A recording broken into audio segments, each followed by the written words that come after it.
उनके अनुयायी और वो खुद और मैं स्वयं सीबीआई जांच की मांग करते करते 6 वर्ष हो गए हैं। 2014 से 2020 चल रही है, लगभग 6 वर्ष होने जा रहे हैं जो सीबीआई की जांच की मांग कर रहे थे। तो क्यों रुकी है ये सीबीआई जांच? ये तो आप बताएंगे ना, मीडिया ने क्यों रोक रखी है। मीडिया तो जो चीज़ चलाना चाहती है वो चला लेती है, मीडिया जैसा करवाना चाहती है मीडिया करवा लेती है। जब सीबीआई जांच हो जाए तो क्या दूध का दूध पानी का पानी नहीं हो जाए? सीबीआई जांच है तो हमारे देश की है ना, और हम विश्वास करते हैं उस पर। इसका मतलब हम विश्वास तो करते हैं ना अपने संवैधानिक सिस्टम पर।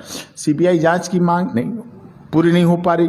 जंतर मंतर पर प्रदर्शन हुआ, आंदोलन हुआ, इतनी जगह किया, सबने मांग की, चिट्ठी लिखी, देश के मामले में राष्ट्रपति जी को चिट्ठी लिखी, सीबीआई को चिट्ठी लिखी, कोर्टों को चिट्ठी लिखी, धरना प्रदर्शन मांग सब कुछ की, और हो क्या रहा है? देशद्रोह का केस लगा दिया।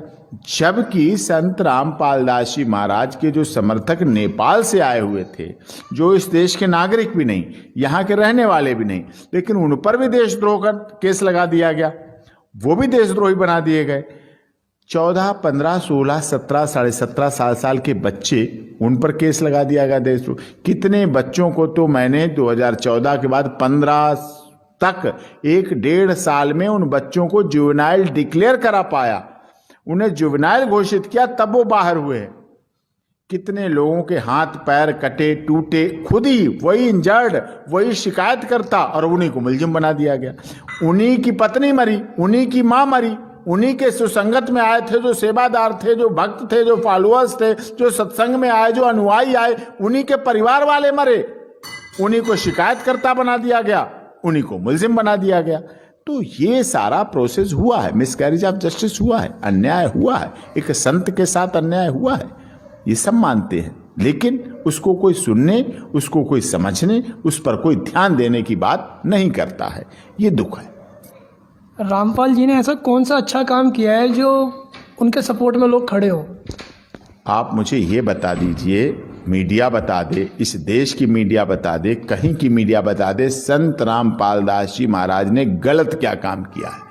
क्या गलत काम किया है? गलत किया तभी तो जेल में है। क्या गलत काम किया? एक केस में ना पेश होने की बात कही गई। चलिए, इस देश में कितने लोग भगोड़े हैं, कितने लोगों के वारंट जारी हैं, कितने लोगों के गिरफ्तारी वारंट जारी होते? जामा मस्जिद के शाही इमाम अब्दुल्ला बुखारी के ऊपर कितने केस हैं आपको पता है? शाही इमाम अब्दुल्ला बुखारी के कितने वारंट किन किन कोर्टों में चल रहे आपको पता है? उनकी कंप्लायंस आप करवाएंगे? इस देश की मीडिया चलाएगी? क्या कोई देश का पुलिस अधिकारी ऐसा है जो जामा मस्जिद की 4 सीढ़ियां चढ़ के वारंट की तामील करा दे? नहीं कराएंगे।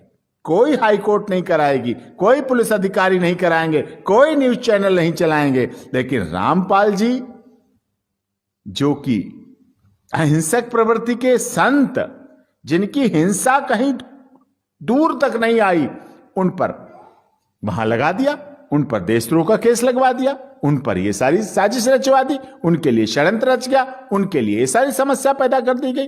तो सारा जो इस देश में हुआ है ये मिसकैरेज ऑफ जस्टिस है। और उनके करोड़ों फॉलोअर्स आज भी भारत के संविधान, मैं खुद भारत के संविधान, न्यायपालिका पर विश्वास करता हूं, भरोसा करता हूं, करता रहूंगा, पूरे जीवन करता रहूंगा, भारत के संविधान को पूजता रहूंगा, हाथ जोड़े खड़ा रहूंगा, फूल माला चढ़ाता रहूंगा।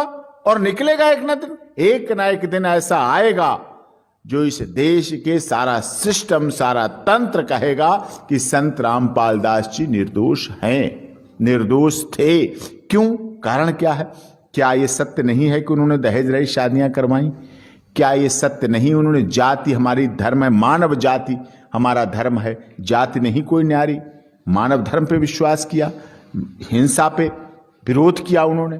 क्या ये सत्य नहीं उन्होंने नशा मुक्त समाज के निर्माण के लिए अपने को समर्पित किया? क्या ये सत्य नहीं है ज्ञान गंगा पुस्तक के द्वारा, जो उनकी पुस्तक है ज्ञान गंगा, और विभिन्न पुस्तकें लिख के उन्होंने समाज को जोड़ने के लिए काम किया, अंधविश्वास को हटाने का काम किया? क्या उनके फॉलोअर्स की पहचान इस बात से नहीं होती है कि ये आदमी को पकड़ो, अगर इसके पास बीड़ी नहीं है, सिगरेट नहीं है, तंबाकू नहीं है, गुटखा नहीं है, पान पराग नहीं है, कोई ऐसा नहीं है, तो इसका मतलब है रामपाल जी का समर्थक है? ऐसे पहचान होती है हिसार के कोर्ट के आसपास जब पुलिस लाठियां पीटती है उनके भक्तों पर, फॉलोअर्स पर, लठ बरसाती है तो ऐसे लोगों को तलाश किया जाता है, इसकी तलाशी लो। अगर बीड़ी निकल गई तो रामपाल का नहीं है, अगर बीड़ी है नहीं है कोई नशा, तो इसका मतलब ये होगा ये संत रामपाल दास जी का समर्थक हुआ। आज हमारे देश के उत्तर प्रदेश जैसे बड़े राज्य के मुख्यमंत्री माननीय योगी आदित्यनाथ जी ने उत्तर प्रदेश से पान पराग गुटखा ये सब फैक्ट्रियां बनाना बेचना सब बैन कर दिया, पूरी तरह से बैन किया। क्यों? बिहार में शराब बंदी की गई ना, सरकारें वही काम कर रही हैं जो संत कर रहे हैं, सरकारें वही काम कर रही हैं जो संत रामपाल दास जी कर रहे हैं। जब वो कर रहे हैं ऐसा, जब वो कर रहे थे ऐसा, जब उनका काम ऐसा था, तो उन्हें समाज का निर्माण करने वाला, समाज को जोड़ने वाला, समाज को दिशा देने वाला, समाज की दुर्दशा संभालने वाला क्यों नहीं माना जा रहा है? क्या कारण है? 6 साल से जुडिशियल कस्टडी लगभग होने जा रहे हैं, न्यायिक है, कब तक आप रखेंगे? अगर आप रिलीज कर देंगे, कंडीशनल बेल दे देंगे, हम मांग करते हैं, चिट्ठियां लिखी जा रही हैं, पत्र लिखे जा रहे हैं, सुप्रीम कोर्ट की गाइडलाइन है कि अगर उन्हें रिलीज कर दिया जाए, हार्डकोर क्रिमिनल को आप छोड़ रहे हैं, हैबिचुअल प्रोफेशनल ऑफेंडर को छोड़ रहे हैं आप। क्या संत रामपाल दास जी के परिवार पर इन केसों के अलावा इस भक्ति भाव के रास्ते पर आने से पहले का कोई केस है? उनके खानदान पे कोई केस है? किसी तरह की कोई लीगल है? हैबिचुअल है, प्रोफेशनल है, लेकिन जो प्रोफेशनल हैबिचुअल ऑफेंडर हैं, पीढ़ी दर पीढ़ी चले आ रहे हैं, उनको तो आप रिलीज कर देते हैं, इनको इसलिए नहीं रिलीज करते हैं, राजनीतिक आ जाती है, सत्ता आ जाती है, सत्ता से जुड़ी हुई बात आ जाती है। तो संतों के साथ सत्ता का खेल नहीं होना चाहिए। संत हमारे देश की परंपरा रही है, वैदिक रीत रही है, वेद पुराण उपनिषद रहे हैं, हमारी ऋषि परंपरा रही है, ऋषि कुल गुरुकुल की परंपरा रही है। हमारे देश के पहले तो राजाओं के राज दरबार में बिना ऋषि मुनि के दरबार नहीं चलता था, ऋषि मुनि की आवश्यकता रही है, तब हमारा देश सोने की चिड़िया जगत गुरु था। आज तो फिर से मोदी जी सोने की चिड़िया जगत गुरु बनाने के लिए संघर्ष कर रहे हैं, उसको बढ़ाने के लिए कर रहे हैं, फिर से प्रयास कर रहे हैं। हमारा देश सोने की चिड़िया जगत गुरु रह चुका है, पहले रह चुका है, रहा था, आज फिर से उसे बनाने की बात कर रहे हैं। तो ये हमारे देश के सिस्टम को सोचना चाहिए, तंत्र को सोचना चाहिए। और संत रामपाल दास जी के केस नहीं बल्कि सत्य के लिए सत्ता से, सिस्टम से संघर्ष का बड़ा नाम है, संघर्ष की पराकाष्ठा है, और ये लड़ाई वो लड़ रहे हैं। उन्होंने भी कहा, अभी भी मैं पीछे जेल में मुलाकात की थी तो उन्होंने कहा बचाव में ही बचाव है।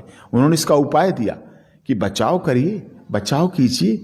और उनके तो ज्योतिषी भी कह चुके हैं कि ऐसे ऐसे बातें आई हैं सामने, बहुत सी बातें हैं जिन्हें आप जानते हैं, सोशल मीडिया पे भी चल रही हैं कि कोरोना बीमारी के बारे में, जिसमें आप जानना चाहते हैं क्या कोई संत, क्या कोई ऐसे पद का प्रतिष्ठित व्यक्ति जिसे लोग अपना परम पिता परमात्मा परमेश्वर मानते हों, भक्ति में रहते हों, वो अपनी संतान का, वो अपने बच्चों का, वो अपने परिवारों का, वो अपने लोगों का अहित चाहेगा, उनका बुरा चाहेगा?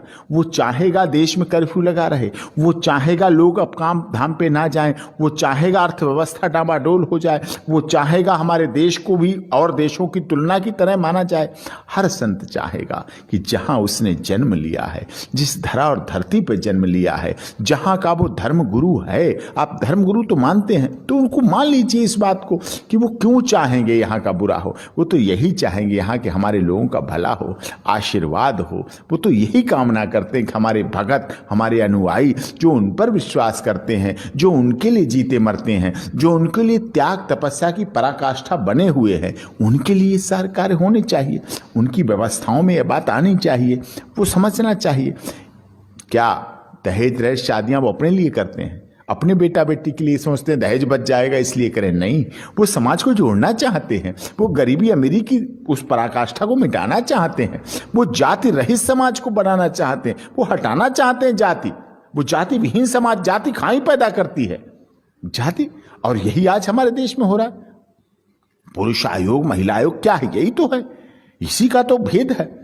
इसके लिए भी कह रहे हैं सब कि जब हमारे देश में महिलाओं को अधिकार दिए गए हैं, वुमेन कमीशन है, महिला मंत्रालय है, तो पुरुष आयोग भी होना चाहिए, पुरुष मंत्रालय भी होना चाहिए, पुरुष हेल्पलाइन भी होना चाहिए, जिससे कि वो चीजें सब आ सकें, वो समाज में समानता आ सके, समाज में भेद न पैदा हो सके। आप समाज में खाई पैदा करके, गड्ढे खोद के आप सोचें पुल का काम करें, आप जोड़ने का काम करें, आप नहीं जोड़ पाएंगे। रही मन धागा प्रेम का मत तोड़े चटकाए, और तोड़े से फिर ना जुड़े जुड़े गांठ पड़ जाए। ये हमारे देश की परंपरा रही है।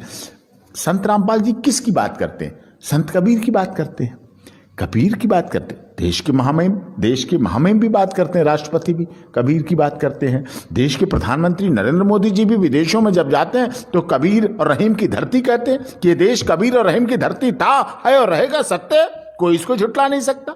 तो वही तो कबीर जी की बात करते हैं। क्या कबीर जी गलत थे? क्या संत कबीर जी गलत थे? उनकी शिक्षाएं गलत थी, उनकी चौपाइयां गलत थी, उनके उपदेश गलत थे, उनकी भावना गलत थी। वो देश के नहीं थे, देश के नागरिक नहीं थे, देश के लिए उन्होंने काम नहीं किया, देश के लिए बलिदान नहीं हो गए क्या? वो तो देश के धर्म थे ना, धर्म को मानने वाले थे, धार्मिक भावनाओं को मानने वाले थे, धर्म हित की बात करने वाले थे। तो जब उन पर ये बातें हैं, जब उन पर लागू होती हैं, जब वो समाज को जोड़ने का काम कर रहे हैं, तो कोई भी संत, कोई भी पिता, कोई भी गार्जियन, कोई भी संरक्षक जो अपने परिवार का मुखिया है, एक छोटे परिवार का मुखिया जिसमें 4 लोग होते हैं, 2 लोग होते हैं, कोई नहीं चाहता है कि उसका देश, उसके देश के नागरिक, उसकी संतानें, उसके अपने परिवार के लोग किसी भी बीमारी से प्रताड़ित रहें, किसी भी सामाजिक कुरीति की वजह से परेशान रहें, कभी भी उनका अपमान हो, कभी भी उनको दुख हो, कभी भी उन्हें कष्ट हो, कभी वो बीमार हो, कभी उनको किसी बारे में गलत हो। वो तो यही चाहते हैं, सर्वधर्म संभाव, सबके साथ अच्छा हो, वसुधैव कुटुंबकम, सब अपने हों, सब हों, एक हो, विकास हो, यही दुआएं करते हैं, यही कामना करते हैं, यही मांग करते हैं। तभी तो वो संत हैं। उनका दायरा बड़ा है, उनका विस्तृत है, उनका दायरा छोटा नहीं है। वो किसी एक जिले में नहीं बनते हैं, वो एक प्रदेश के नहीं रह जाते हैं, वो एक देश के नहीं रह जाते हैं। उनका संसार पूरी दुनिया हो जाती है, पूरी धरती हो जाती है। आज संत रामपाल दास जी को मानने वाले पाकिस्तान में भी है, नेपाल में भी है, बांग्लादेश में भी है, श्रीलंका में भी है, सब जगह है ना। उनके फॉलोअर्स है ना, बड़े हैं। आपने ज्यों जेल रखा उन्हें, आपने उनका एक आश्रम, बरवाला आश्रम को तोड़ दिया, न तहस नष्ट कर दिया, करौथा आश्रम को तोड़ दिया, नष्ट कर दिया, बंद कर दिया, सील कर दिया। आप सील कर सकते थे, कर दिया, लेकिन क्या आपने उनके आश्रम की संख्या बढ़ने से रोक ली? क्या उनके आश्रम बढ़े नहीं हैं? क्या उनके आश्रमों का विस्तार नहीं हुआ है? क्या उनके आश्रम हर शहर, हर जिले में नहीं बने हैं? क्या नामदान केंद्र नहीं बढ़े हैं? क्या उससे उनसे जुड़ने वालों की संख्या नहीं बढ़ी है?